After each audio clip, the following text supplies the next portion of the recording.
is here with us tonight. He is director of the NAACP's Washington Bureau. He has worked with the United Negro College Fund and played an integral role in crafting and final passage of the Civil Rights Act of 1991. So, Hilary, thanks so much for coming in. There is a whole lot of ground we have to discuss here. Right off the top, though, are hate incidents on the rise? Well, they are. As a matter of fact, the Department of Justice actually collects data on hate crimes across the country, but also to look at the number of hate groups that have grown.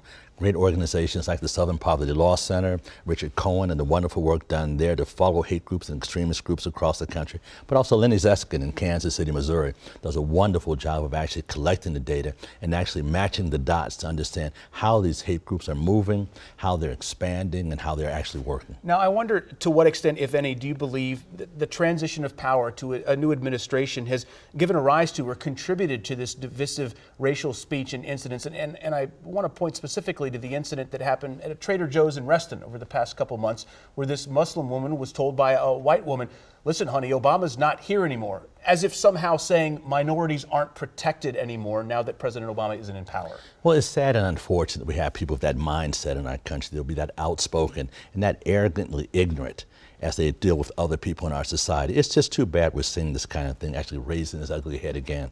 But that's why, quite frankly, it's so important that we're seeing like what's happening at Plymouth Congregational United Church of Christ going on tonight, where those, as they're seeing the ugliness and the hatred that happens, like the story of the woman in the Trader Joe's, that we don't let those things happen anymore. We raise them up and actually make a clearer understanding for our young people.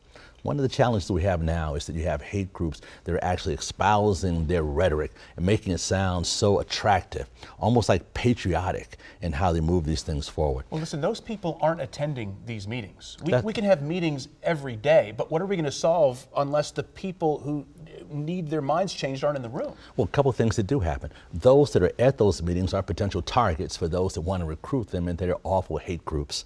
So we want to make sure that our children, our young people, and others, the loners that are out there trying to figure out what's going on, understand what happens when the Klansman shows up at the door, the Posse Comitatus, the sword, the shield, the arm of the Lord, or the other alt-right extremist groups throughout our nation.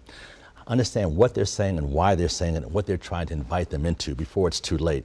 So holding these rallies and responses to these ugly incidents is another way of educating our people, making sure they know what's going on and know that this is not something for us, that whenever they go low, as like I said, we go high.